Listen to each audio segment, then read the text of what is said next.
కొమరంభీం జిల్లా వాంకిడి మండల కేంద్రంలో హిందూ సంఘాల ఆధ్వర్యంలో ఓవెత్తున ఎగిసిపడ్డ భారీ నిరసనలు. జమ్మూ కాశ్మీర్లో హిందువులపై జరిగిన ఉగ్రదాడి కాల్పుల పిరికిపందు చర్యగా అభివర్ణించారు.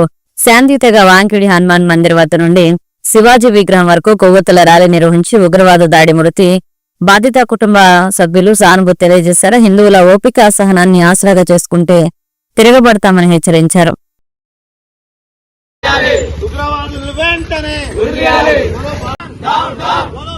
చెప్పరా ఒక్క 5 minutes అవ్వ చేస్తాం.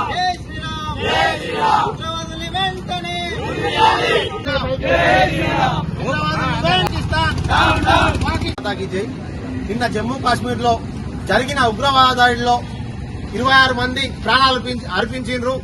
వారికి ఈ రోజు వాంకిడి మండలంలో హిందువుల ఆధ్వర్యంలో కొవ్వొత్తు ర్యాలీ నిర్వహించడం జరిగింది.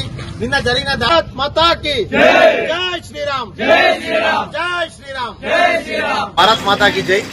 నిన్న జమ్మూ కాశ్మీర్ లో జరిగిన ఉగ్రవాద దాడిలో 26 మంది ప్రాణాలు అర్పించారు. వారికి ఈ రోజు వాంకిడి మండలంలో హిందువుల ఆధ్వర్యంలో కొవ్వొత్తు ర్యాలీ నిర్వహించడం జరిగింది.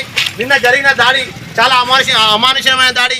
హిందూ అన్న వారిని మాత్రమే ఐడెంటిఫై చేసి హిందువులని మాత్రమే కాల్చి చంపినరు. ఈ ఉగ్రవాదులు మతం చూసి నీ కులం అడగలేదు, ఏమడగలేదు, నువ్వు హిందువా ముస్లిమా, హిందూ అన్నోళ్ళని మాత్రమే అత్యంత దారుణంగా కాల్చి చంపినరు. ఈ ఉగ్రవాదులకు ఉగ్రవాదులు ఒకటే మతం ఉన్నది. ఉగ్రవాదులు కావాలని హిందువులను మాత్రమే చంపుతున్నారు. ఈ ఉగ్రవాదాన్ని వెంటనే అంతమొందించాలని డిమాండ్ చేస్తున్నాం. భారత్ మాతాకి జై శ్రీరామ్, జై శ్రీరామ్. ఉగ్రవాదులలో హిందువులు మాత్రమే చనిపోయారా? హిందువులను మాత్రం టార్గెట్ చేసి హిందువులను మాత్రమే చంపినరు. కాదు సార్, ఇప్పుడు దాంట్లో కూడా 2 ముస్లిమ్స్ లేరు. ఐడి కార్డు చూసి హిందువులను మాత్రమే చంపినరు.